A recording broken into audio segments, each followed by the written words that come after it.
Ladies and gentlemen, I am the one and only DJ Storms, and yes, I am back after my 2-week hiatus. I have rejuvenated, I am refreshed, and I have recovered from the horrendous disease that was SummerSlam 2017. I'd like to welcome you all to the Lightning Flash update. You already know who I am, Mr. Controversy, and the operator of the best damn Twitter handle known to mankind. And I am sorry to inform you guys that, yes, it is September 1st, 2017. August is over. Next Monday is Labor Day, which signifies the end of summer. I really wish I could have done a lot more this summer. And to all those going back to school, I want to wish you all good luck. And I would also like to apologize if there's a bit of a lighting issue, if it shows up on video. My recording studio is currently going under construction. Should be fixed by next week. I just need to fix the lighting. There's something wrong with the light bulb. But do not worry, the show must go on, and I have got a lot to say about this week in wrestling, specifically the rumors and reports section and what happened in the main event on Monday Night Raw. No, I will unfortunately not be doing a review on the Mae Young Classic. Now that school is coming up, I'm starting college rather, and I'm going to have a lot to do. So if I do not upload as frequently as I am right now, just bear with me. I have a lot to do. I'm a very busy guy, but nevertheless, let's drift away from that. No pun intended toward Elias. But let's get into the weekly show reviews. So Raw started off this week with Miz and the Miztourage in the ring, and before the Miz could even get a word out of his mouth, Kurt Angle came out, and Miz wanted respect for the Intercontinental Championship and himself. And Kurt Angle said, alright, then we're going to have a 15-man over the top rope, number one contenders battle royal, when we'll face you for the Intercontinental Championship next week. Now, going into the battle royal, I thought that it was going to come down to 4 guys. Apollo Crews, Elias, Finn Balor, and Jason Jordan. But then Apollo Crews got eliminated by Elias. Finn Balor got eliminated after he was cleaning house in the ring by Bray Wyatt. That feud is not over. I'm assuming that they are going to have their final match at No Mercy. So far they are 1-1. And then I thought that Jason Jordan was going to come out victorious, considering that he still has some beef with The Miz that has been unsolved from a few weeks ago. But that was not to be. Jeff Hardy won the Battle Royal. I was surprised, although I was not mad. This was actually a very, very, very, very, very, very, very good decision, because this could be the start of the broken gimmick. Jeff Hardy could win the Intercontinental Championship, and Matt Hardy, he's on his lonesome without a title, so he can call upon the 7 deities to, awoken him, or bestow upon him his broken brilliance and go for the Universal title. Just get creative with it. I'm not sure if they're going to go that route, because remember, this is WWE we're talking about. This is not the land of opportunity. This is the land of illogic. The world of illogic is WWE. But Jeff Hardy won the Battle Royal. I am very surprised that he did, although I am very happy for Jeff Hardy. He could become a 5-time Intercontinental Champion. Never know. We're going to have to see how it plays out. Enzo Amore then defeated Noam Dar in his 205 Live debut. I like that they're giving Enzo a little more time to showcase what he can do, because if you look past all the annoying promos, Enzo's actually decent in the ring. He's just been portrayed as a guy who just gets his ass kicked only to get the tag and get Big Cass in to win the match for him, which I don't like, because I think that everyone except jobbers should be showcased in a way where they can fight and they can compete in the ring. And then Neville, after Enzo won, stated that he'll be champ forever. Universal Champion Brock Lesnar then returned. Paul Heyman went on his normal speech. By the way, Paul Heyman always owns the mic. And he said that you should be worried about Brock Lesnar coming after you, because he is. And at No Mercy, Brock Lesnar wants you. Then Brock Lesnar took the mic away and said what he's trying to say is, Suplex City, bitch. Simple, straight and to the point. Brock Lesnar's going to walk into No Mercy and take Braun Strowman to Suplex City. That has always been Brock Lesnar's motto, to take everyone to Suplex City, bitch. Cesaro then defeated Seth Rollins in a decent match, and Cesaro won with the pop-up European uppercut after Seth Rollins was distracted by the chaos that was going on outside. And then Sheamus made the match between him and Ambrose immediately following Cesaro and Seth Rollins. And Dean Ambrose got the win after Seth Rollins hit the diving knee off the top rope to Sheamus, and then hit a suicide dive to Cesaro. The ref was unaware of all this. Dirty deeds to Sheamus. Dean Ambrose wins, and obviously this is all leading up to the rematch between Cesaro and Sheamus and Dean Ambrose and Seth Rollins. Probably it's going to take place at No Mercy. Emma defeated Mickie James. Nobody gives a shit. No, Emma, you did not start the Women's Revolution. And by the way, Nikki Bella came out on an interview. I'm not sure when it was. It was sometime this week. She stated that Total Divas has played a part in the Women's Revolution. Excuse me, sit down. Sit down, okay? Total Divas did not play a part in the Women's Revolution. It's only played a part in getting the women to seem like Kardashian ripoffs, including yourself. Sit down. Okay? There's two things that had a major part in the Women's Revolution in the modern day. And that is NXT and the Four Horsewomen. Those two things are what made the Women's Revolution. Not you. Not you, Nikki. Not Total Divas. And not you, Emma. Sit down, Nikki. Screw Total Divas. They shouldn't even be on television, number one. And number two, Emma, shut up. You got a new theme song. It sucks. Your promo work sucks. You suck, okay? They have made Emma to look like a complete idiot. They made Emma to look like a bum. A complete bum. They've made her to look like this girl that talks and talks and talks. They made her to look like the Enzo Amore of the women's division. Talks and talks and talks, gets into the ring, gets her ass beat, rinse and repeat. Same thing, same thing. Nothing new. No one cares about Emma and Mickie James anymore. Which is kind of sad, because both of them are very talented, and I know that they have a lot of talent on their hands. I know that WWE has a lot of talent on their hands. They have no idea how to use it. Next, Roman Reigns and John Cena signed the contract for No Mercy. This was probably one of the best Raw segments in the last decade. It had so much hype around it, based on what those two said. And let me tell you something. John Cena basically said what every single person, what I've been saying, what all the real wrestling fans have been saying. Shout out to JD, shout out to the Great One, shout out to Joe Cronin, shout out to Solomonster, shout out to all of them. You guys are a big part of what I do here on YouTube. We've all been saying the same thing. But the problem is that we've been shut down by the higher-ups. We've been ignored by the casuals because they've been brainwashed to think that everything that WWE does is good. We've been shut down by the Indian fans who love Roman Reigns. But now, John Cena, finally, someone of that status, saying that about Roman Reigns. Finally, someone of great importance that can get this point across. We've been saying the same thing that John Cena has been saying ever since Roman Reigns won the 2015 Royal Rumble, but nobody has taken our word seriously. People will take John Cena's word seriously because of what he's done over the past number of years, especially now.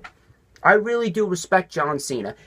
My respect level for John Cena raised. The bar raised. High. I'm talking about really high. The bar, if my respect level for John Cena on a scale from 1 to 100, if my respect level was a 90, it just got raised to a 150. That's how good John Cena's promo was on Roman Reigns. And it really did break the fourth wall, as they said. Everybody today is just so scripted. Everybody today is so scripted. They make them sound like complete robots. But John Cena knows how to twist and turn it. And he's allowed. He's allowed to say some stuff like that on Monday Night Raw.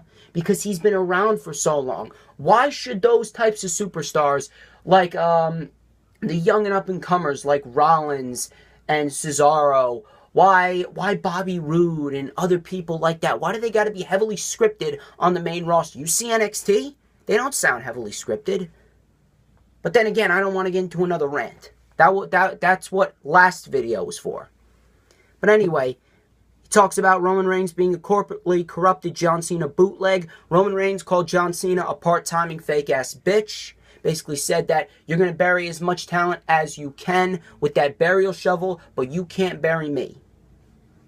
John Cena then said probably the funniest thing on Monday Night Raw that anyone has ever said of 2017. It took you 5 years to cut a halfway decent promo, but now I'm going to cut you down to size. I laughed my ass off at that. I was laughing my ass off, almost rolling over crying because of how true it was. And John Cena made it comical as well. Excuse me. Cena stated that he hasn't main evented WrestleMania in 5 years. He was the opening match at SummerSlam, yet I'm this black maniacal dark arts wizard that controls everything that goes on in WWE. I took the US title as a symbol of opportunity to introduce new superstars to the crowd. AJ Styles and Kevin Owens. Then he said to Roman, you took the US title as a demotion. I'm still here because you can't do your job, and I can do this better part-time than you can do it full-time. They signed the contract. Afterwards, they defeated the Club. No one cared about that match. But this match is going to be intense. It is going to be intense. The roof might blow off that place. It is going to be one hell of a fight. It's going to have a big fight feel. And the amount of heat that both men are going to receive, it could probably be one of the loudest crowd reactions in WWE history. And I'm not even talking about WrestleMania, the night after WrestleMania, after Roman came out. This could be a whole different ballgame. Elias then had an encounter with Pelvis Wesley, a.k.a. Heath Slater. No one gave a crap. Elias should not be doing all this comical BS. He should be competing with guys that can actually go and that actually have a sense of relevance in the WWE and on Monday Night Raw. So that way people will actually take Elias as a serious competitor. That way they'll actually take him as a threat. And in the main event, Alexa Bliss defeated Sasha Banks for the Raw Women's Championship. Nia Jax then came out, turned face, and attacked Alexa Bliss. I'm going to talk about that later, because I have a lot to say about that.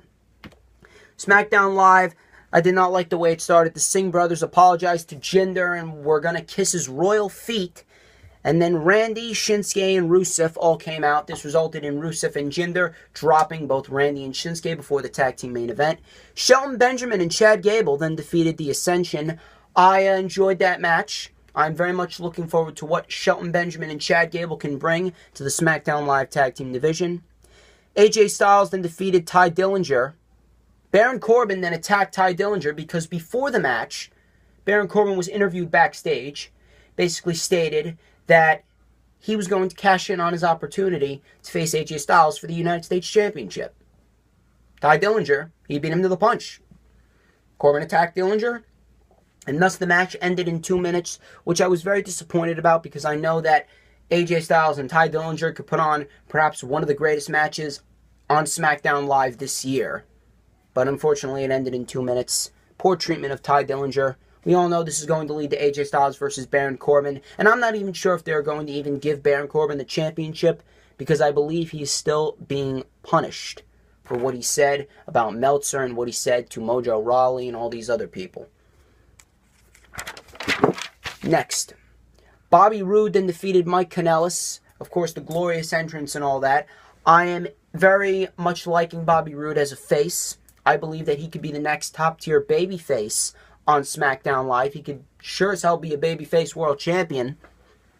Because look, SmackDown is in desperate need of a major face. And I believe it was WrestlingIncorporated.com that provided this information. And it's that WWE is planning to make Bobby Roode the John Cena of SmackDown Live now that John Cena is on Monday Night Raw. So that's a very interesting statement. Do they go all in with Bobby Roode? I hope so. Because from the way that Bobby Roode's been booked on NXT, I would love to see that same type of momentum on the main roster. Kevin Owens then came out to complain after he interrupted it in English, blah, blah, blah. Shane McMahon then came out to address that last week. He lost because Baron Corbin, he quit on the match and he took over as ref. Shane took over as ref and he ended the conversation. Aiden English defeated Sami Zayn. Poor treatment of Sami Zayn after Owens put on the ref shirt, pop-up powerbomb Sami Zayn, and counted the 1, 2, 3. I don't know what they're doing. I really don't know what they're doing.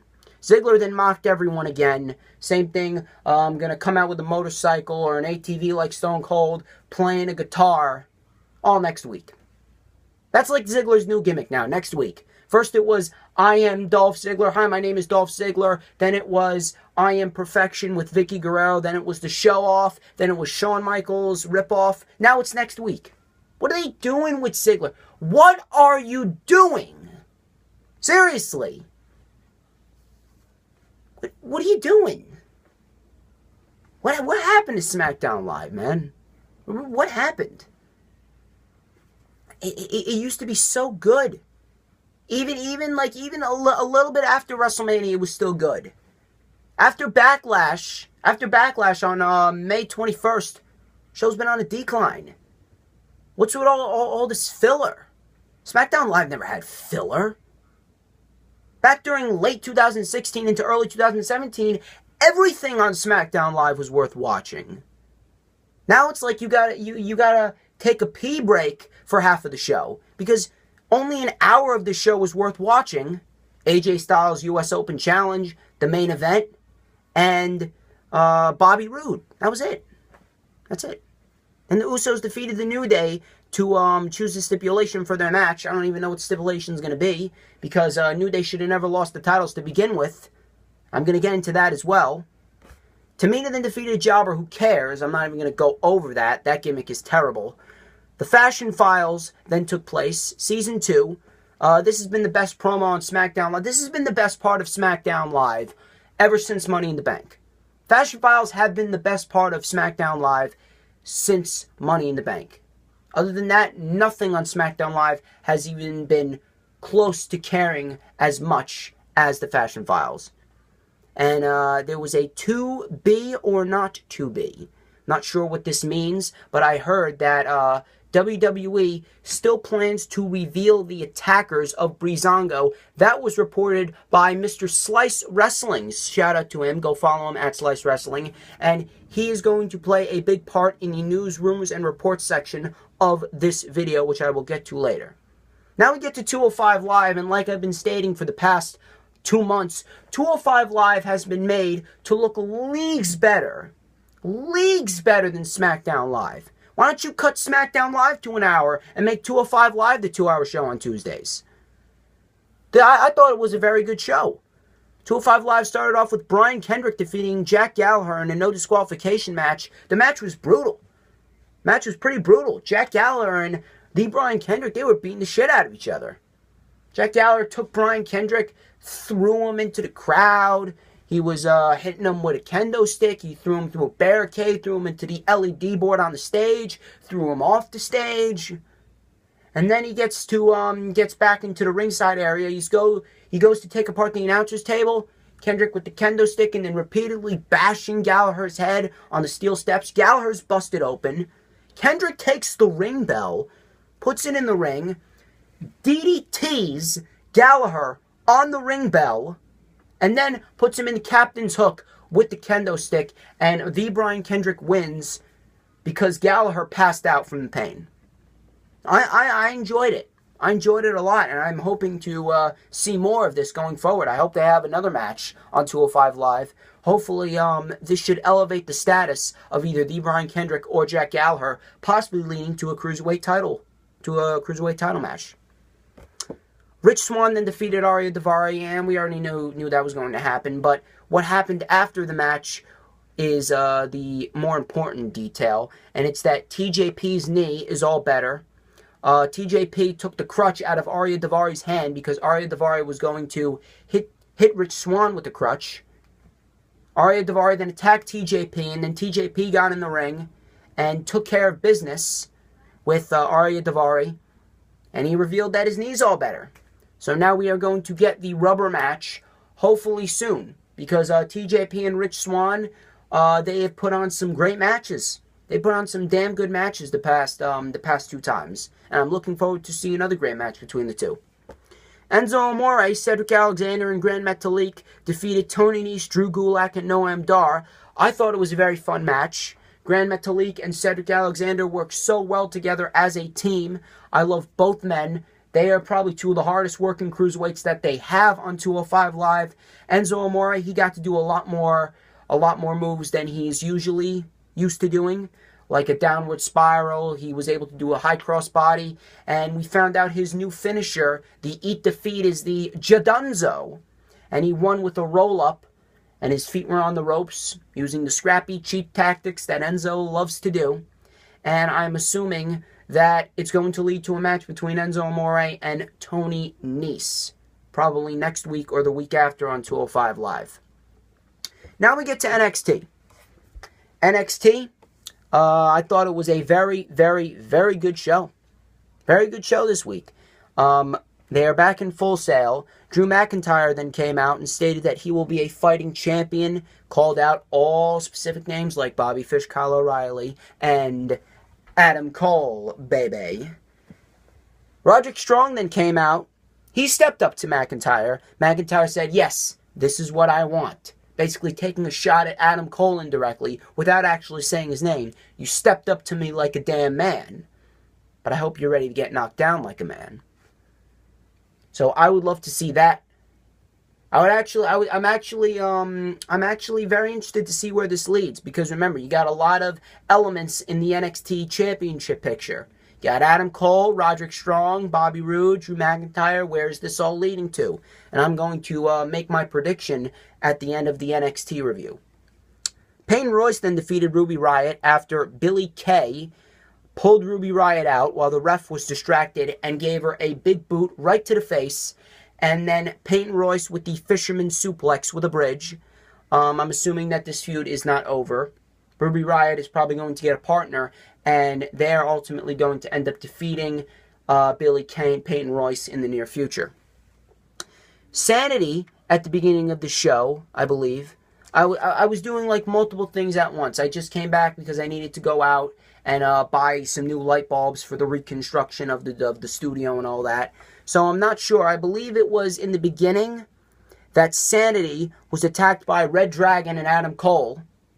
So I'm assuming that they're gonna have a big role, Sanity, in this whole Ring of Honor invasion they got going on over here.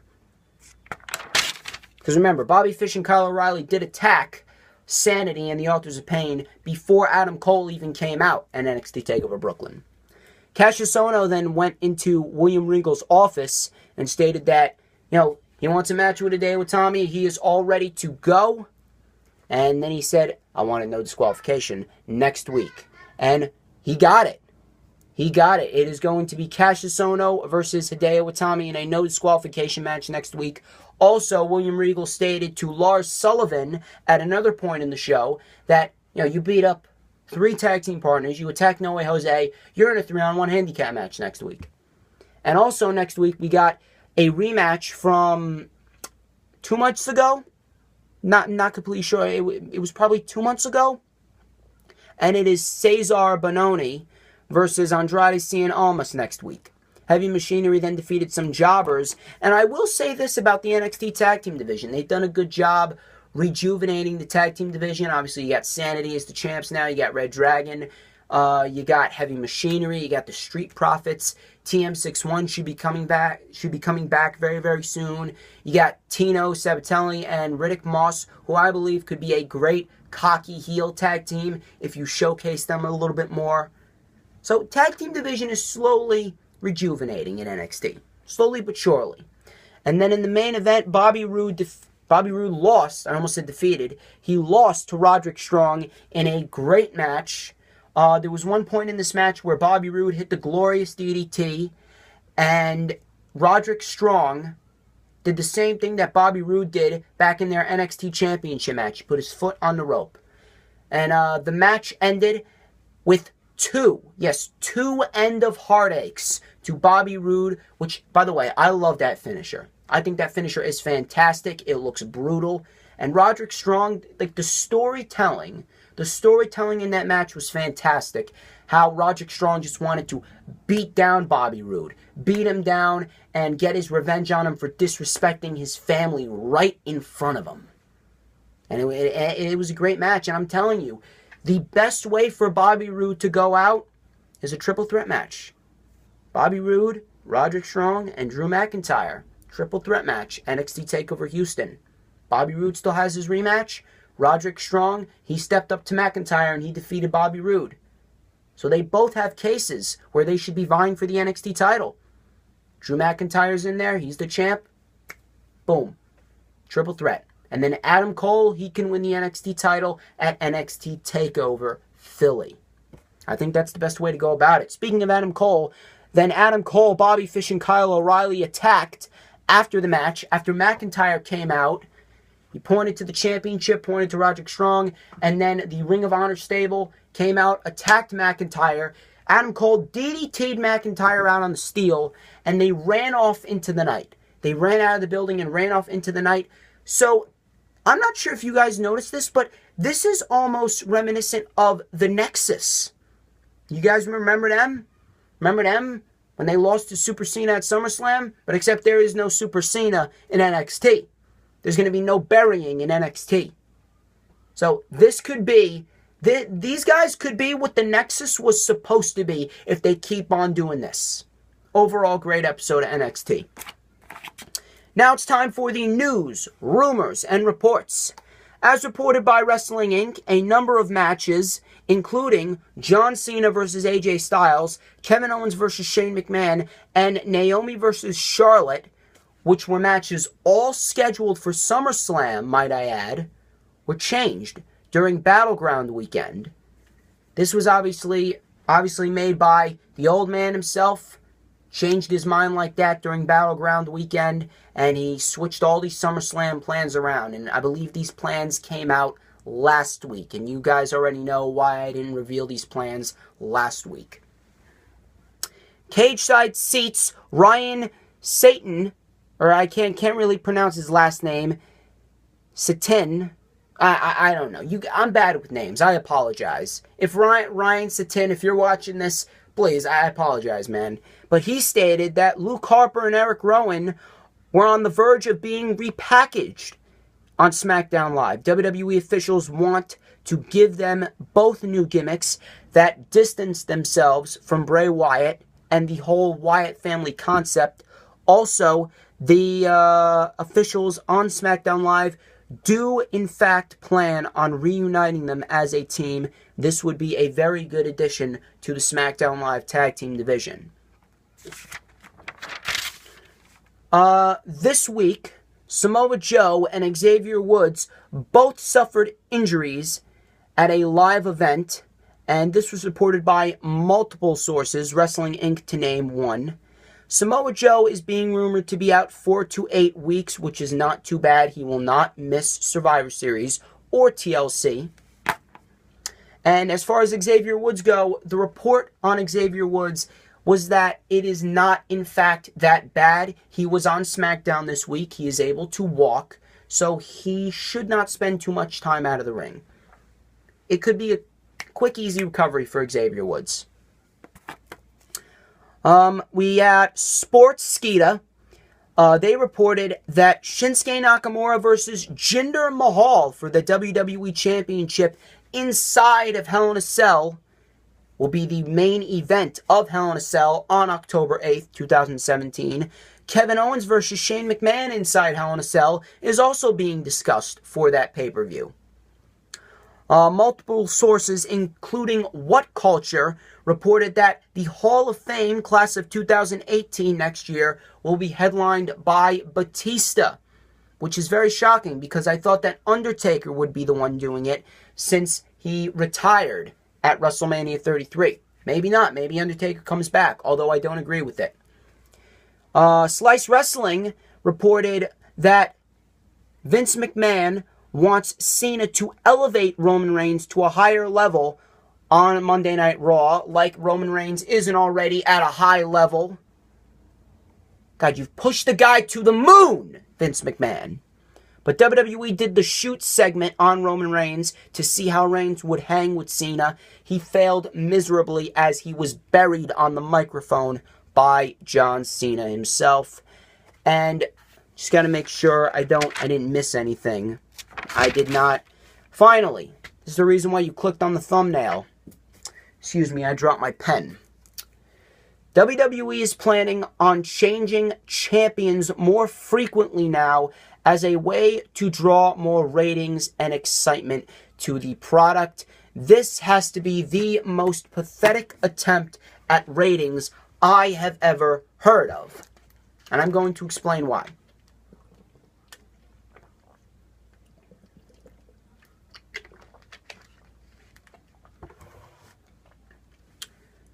I was tweeted at over the course of the past number of weeks because I said that quick title changes are very disrespectful to the championship and the superstar, and people did not agree with me.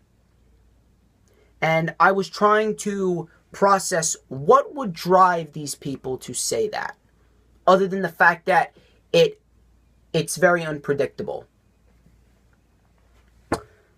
Answer me this. What does it mean when the WWE gives a superstar a championship? What does that mean?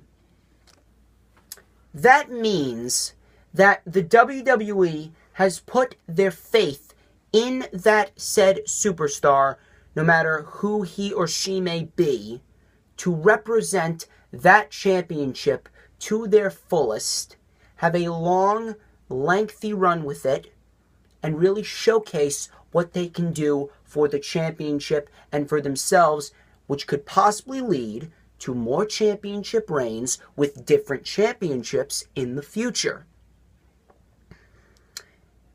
If you do not have faith in this certain superstar or that certain superstar, and you do not plan on having their reign go more than 3 months, what is the point of putting the championship on him or her to begin with? And I stand by this statement. There is not one person on this earth that can convince me that what happened on Monday Night Raw was the right decision for Sasha Banks. Now Sasha Banks is a 4-time Raw Women's Champion, no reigns of which have one successful title defense. If Sasha is not the woman that you are going to give a lengthy title reign to, what is the point of putting the championship on her to begin with? Same thing with Tozawa and The New Day and Kevin Owens and AJ Styles. What is the point of giving all of these superstars 1 week, 3 week, 1 month, 1.5 month title reigns? What is the point? It doesn't do anything for the superstar. It doesn't do anything for the championship. It treats the championship like a hot potato, going back and forth and back and forth and back and forth. It devalues the prestige of the championship because, number one, it's going to become predictable. It's going to be treated like the hardcore championship. And put it this way, the hardcore championship, that is the only championship that even had an excuse for changing hands so many times. Mainly because of the fact that it's the only championship that is defended 24/7. These championships in modern day WWE are not defended 24/7. If you weren't going to give the New Day a lengthy 3-month, 4-month title reign, what was the point of putting the tag team titles on them to begin with? I've stated this numerous times before. It is not the amount of times that you have held the championship that matters. It is the length of which you hold the championship that matters. What is the point of giving these superstars the ball if they are not allowed to run with it? Same thing with Tozawa. You ended Neville's 7-month reign as Cruiserweight champion. For what? Just to have him win it back? Just to say he's a 2-time Cruiserweight champion? If Tozawa was not the man that you were going to have defeat Neville and have a long, drawn-out reign with it and possibly give it to a guy like Mustafa Ali or Cedric Alexander, then what was the point? What was the point? What was the point of giving AJ Styles the United States title in Madison Square Garden other than to promote a video documentary on AJ Styles? Really? You think people are not going to buy a video documentary on AJ Styles if he's not a champion? The name AJ Styles puts him in a league of wrestling gods. And no, I'm not talking about you, JBL. AJ Styles is in a league of his own, and that name alone makes him a champion. You do not need to put a championship on Styles just to give it back to Owens for 2 days and then give it back to Styles. Hot potatoing the championship makes the championship feel worthless. It makes it seem worthless in the eyes of all of the audience. Every single person in that audience sees the championship as meaningless except for these brainwashed idiots. And the superstars are disrespected because it's basically saying that, no, we don't have any faith in you. We have no faith in you to carry that championship for a long amount of time. No, we just want to give you the championship just to put that on your resume for about like 3-4 weeks, you know? What is the point? And I hope I made some sense of that entire issue about hot potatoing a championship alone. And anyway, guys, that wraps up this edition of the Lightning Flash Update. I would like to thank everyone who tuned into this video live. You already know what to do. Like, comment, subscribe. Follow me on Instagram at DDog316. Follow me on Twitter at #1 WWE fan. If you missed the lashing of SummerSlam, uncut, uncensored, no F's given, you have your chance to go back and watch that right now. It is still available, and I will not be taking that down no matter how many threats I get from YouTube to take it down. I haven't gotten any yet. Hopefully, I won't be getting any. And anyway, you guys already know who I am. I'm the one and only DJ Storms. This has been the Lightning Flash Update. I will catch you next week. Enjoy the rest of your weekend.